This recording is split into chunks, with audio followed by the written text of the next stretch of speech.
What's up, fight fans? UFC 292's in the books. The comeback of Chris Weidman's in the books. His fight against Brad Tavares. Entertaining as ever. Great fight for both guys. No matter what, like I said before, I thought the comeback of Chris Weidman, win or lose, was just legendary in its own right. And he proved it here at this performance where no, he did not look really elite anymore.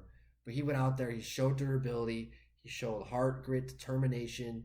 He wanted that victory. He went out there, put on just a solid performance. Shows that he really is the All American. He is as tough as ever. Brad as well went out there, took some shots, gave a bunch of shots to Chris. Just it was back and forth as ever. But to me, this fight just shows kind of how both of these guys, they're just not at that elite status anymore.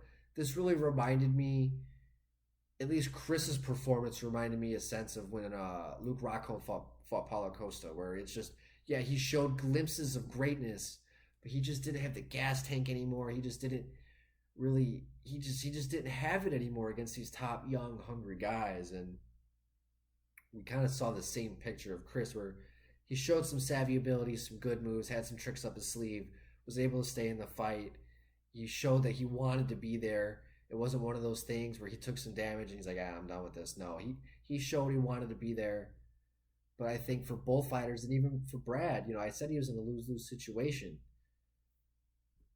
He went out there, fought a guy who's been off for a while. Yeah, he was hungry. He was looking for a victory. But Brad kind of, yeah, he won the fight, but he won against a guy who snapped his leg, 39 years old, has been off for a couple years. And Brad, who's been active, and he's taken some losses, taken some knockout losses, Bruno Silva, Edmund Shabazian, and he just hasn't really looked elite anymore, too. So, yeah, Brad, he's still going to keep fighting, but I don't really see him finding crazy success against these new up-and-comers that are going to be coming into the rankings, top 20, top 25. So Brad, I mean, he's going to have to go out there and either make a change, some style. But yeah, like it didn't make him look good, even though he came out with the victory. I said before, it was just a lose-lose for him. If he would have lost that fight, that would have been over. If he wins that fight, he beat a 39-year-old Chris Weidman, who everybody else is already telling to retire. And he didn't really look phenomenal doing so. That's my thoughts on that fight. Chris, hey man, whatever you do moving forward, if you do decide to compete, cool.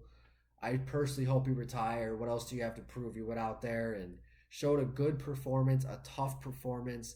You went out there and showed that you still wanted it. So what else do you have to prove, man? I'd personally like to see you retire. Guys, let me know in the comment section what you guys thought of this matchup between Chris Weidman and Brad Tavares. And please don't forget to hit the like and subscribe button to continue getting more MMA content by yours truly. Mr. Mustache, MMA News out. Let's fucking go, fight fans.